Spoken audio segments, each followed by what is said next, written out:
$100. And as with every convertible, the roof comes off.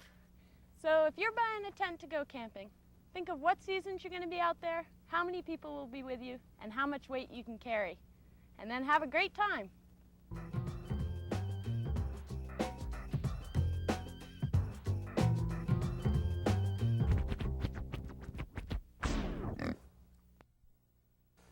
When you're out camping, one thing you want to get for sure is a good night's sleep. You don't want to be too hot or too cold. So let's check in with our camping experts to see what they have to say about sleeping bags. And then we'll take a look at what's cooking on the trail.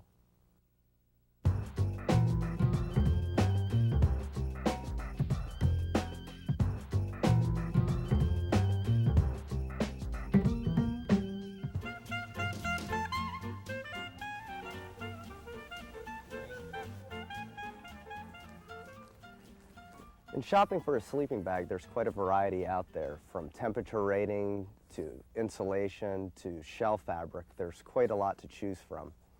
Kari, why don't you tell us a little bit about what sleeping bag you've got here today? All right. I'm using a bag designed especially for women. It's cut wider in the hips, more narrow in the shoulders, and is shorter in length. They've also added insulation around the torso and foot area to keep me warmer. This particular bag is filled with a synthetic fiber, which means it'll keep me warm even if it gets wet. And it's not that expensive, starting at $120, going up to $250. John, you're using a down bag, aren't you? I do have a down-filled sleeping bag. Down is lighter and more compressible than a synthetic, which lets you get it a lot smaller so it's easier to fit in your backpack so it won't take up as much room. It's also a little bit more durable than the synthetic fiber, so it'll give you years of good use. They do tend to be a little bit more expensive, starting around $200 upwards of $600, just depending on what temperature rating you're looking for. How about you, Fred? This is also a down bag, but it has a waterproof breathable shell on it, which keeps the moisture out of the down in more extreme wet conditions. These bags run anywhere from $500 to $800, depending on what temperature range you go for. So remember, when you're out shopping for a sleeping bag, if you do more weekend camping, not that frequently, and maybe in wetter weather, you might want to choose a bag like Kari's. If you're a more serious backpacker and compressibility and lightweight is important to you, you may want to choose a bag like John's. If you do more serious winter camping, where you're in extreme conditions, a bag with a waterproof breathable shell like this one might be more suitable for you. So don't be afraid to climb inside and choose the bag that's right for you.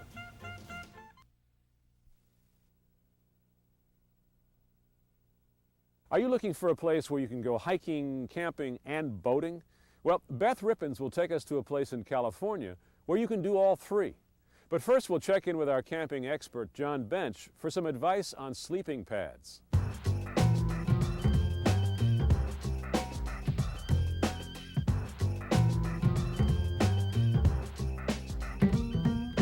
Sleeping pad is an essential piece of equipment for a backpacker to ensure a good and comfortable night's sleep. And there are two basic types of pads. You have the closed cell foam pad, as well as the self-inflating mattress. Now the self-inflating mattress, why it's called that, it's pretty self-explanatory. There's a valve at the end that allows you to release the air, roll the pad up, push the air out, makes it nice and tight and compact to fit easier on your backpack.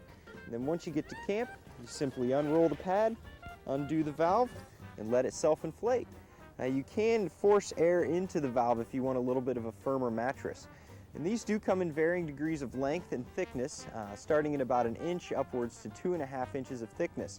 If weight is not really a consideration, you can go with the thicker pads, as well as in winter camping, you want to go with something that's at least 1.5 inches thick to ensure good insulation from the cold ground. Now these are a little bit heavier than the foam pads, as well as being a little bit more expensive. They do start around $50 and go upwards of $100.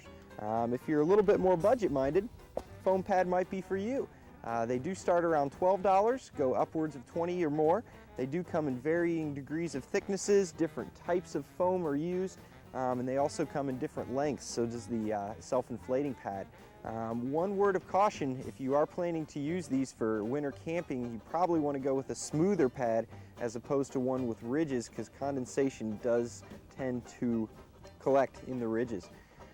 So basically, just check them out, get in your sleeping bag, roll around on there, check out your pocketbook, and pick which one's best for you.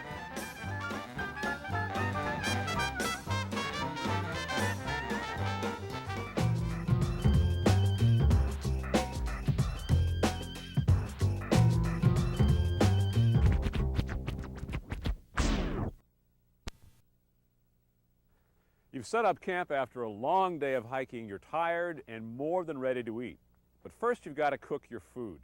Let's talk to our camping experts Fred and John about stoves.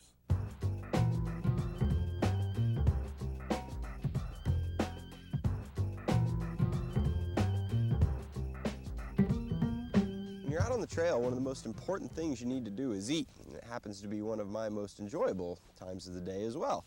There are a lot of stoves out there on the market that differ quite a bit. They range anywhere from using just white gas fuel to butane, propane, also even jet fuel if you get the right stove. And they also differ in ease of use, also price, so it really depends, so you really have to pick and choose carefully. We have a few here we'll show you. This stove will burn just about anything that burns. It also works very well at high altitudes and at colder temperatures. And it does burn very hot, so that if you do have to melt snow for your water or for your cooking water, it does work quite well for that. Let's take a look at this one. Now this fuel bottle is refillable, so you don't have to throw it away after each use. You can just keep pouring more gas in there. This stove in particular burns white gas or kerosene, whichever is readily available to you. It basically works on the principle. You've got the fuel in here, and what you need to do is pump this up to put pressure in the fuel bottle so that you can get the fuel from the bottle to the stove. Now what we're going to do is release a little bit of fuel into this wick down here on the bottom, and then we'll light that and then let that heat up the coil to turn the gas from a liquid to a vapor. So let's light that up. There we go. And let that burn off just a little bit. And as I said, basically what it's doing is simply heating this coil so that we can get it hot enough to turn the liquid gas into a vapor gas and make it a nice hot blue flame. If it were darker out, you'd be able to see that the flame is basically blue and white right now. That's what you want. If you have an orange flame, that means it's not going through the coils properly and it's not ready to go. So now what you can do is boil your water or put your bacon or whatever you have to cook on there. Get the pan on there. There we go. Get a little bit of water in here and we're going to boil it up. It's always good to put a lid on your pot also to keep that heat contained inside there. Keeps the heat trapped in there just so the water boils a little bit quicker. Fred, why don't you tell us a little bit about what you have over there? This stove operates on the same principles as the one we just saw, but it's a little bit more self-contained. You still have to pump it, and you also have to prime it to turn the liquid gas into vapor gas. This stove burns kerosene as well as white gas. Kerosene is more available overseas. White gas isn't so available over there. White gas burns a little bit cleaner than kerosene, so it's a little bit more healthy for you to use white gas in your stove.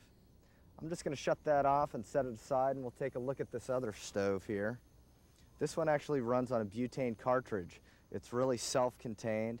It collapses down into a really small unit. The cartridge disconnects from the stove unit and it folds up nice and small. These cartridges are not refillable. You have to throw them away after use. That's one drawback. The nice part about these stoves is they're really simple to light. It's just basically a flick of a lighter. And there you go. Okay, there's also a variety of products out on the market like this collapsible hibachi, which folds up into this small container that are good for maybe car camping or something like that. It's probably a little bit too heavy for backpacking, but this particular one will burn these fuel sticks, charcoal, or wood. but there's a lot of things like that out on the market, and they're really convenient to use around the campsite. How's our water doing there, John? Let's take a look, Fred. All right, we're ready for tea. That's right. Tea, coffee, freeze-dried food, dried soup, whatever you want to throw in there. And we could actually boil this water for 2 to 4 hours, depending on the size of the fuel bottle you're using, the type of fuel that you're using, and also the conditions you're using it in, depending on the altitude and how cold the weather is. Now, you do want to take some precautions when you're using stoves like these. You want to make sure the area is pretty clean and free of tall, dead grass. And it's always a good idea to maybe line the stove with some rocks or something that you know is non-flammable. It's also a good idea to keep some water handy around the fire in case there's any mishaps. All right. These stoves do range in price. They range anywhere from $40 upwards of $100 to $120, depending on your needs and the size of the stove you're looking for. So let's go to our outdoor chef and see what's cooking. All right. For your meal on the trail, you need food, but you also need certain things to prepare it and eat it. Let's check with our camping expert, John Bench.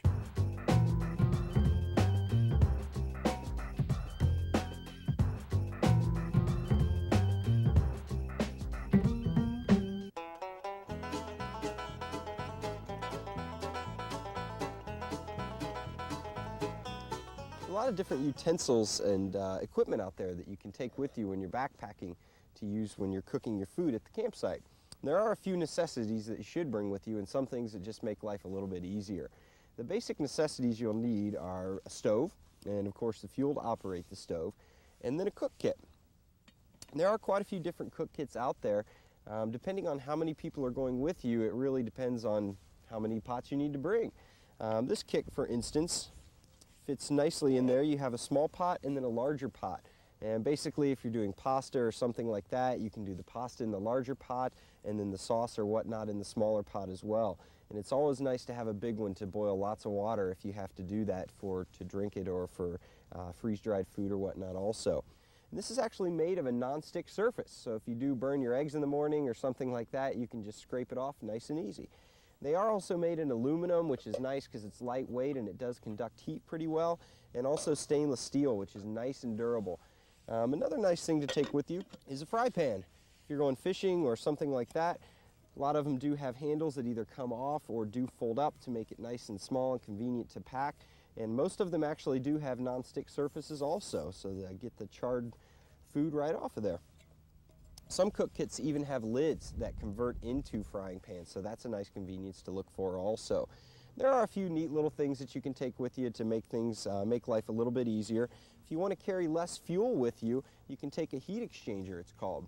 And basically what this does is it wraps around the outside of the pot, and in doing so, it captures the heat that's coming off of the side of the stove. Basically, that puts the heat right back into the pot, makes the water boil a lot quicker, means you don't have to take as much fuel, which means you get to save some weight. And there are things like pot lifters that generally come with all cook kits. Basically, it's a necessity. If you're going down here to touch this pot after you've boiled water in it, it's pretty hot, so you bring your pot lifter with you, hook it right on there, can throw it around, works pretty well. Another thing that you're gonna need out there is utensils. It's always a good idea to take a fork, a knife, and a spoon, maybe a plate and a bowl or two also to eat your food off of, or if you want to save your weight, you can just eat right out of the pots and pans. Nice thing about this stuff is it's relatively cheap, costs about 50 cents a pop, and it's also quite bendable.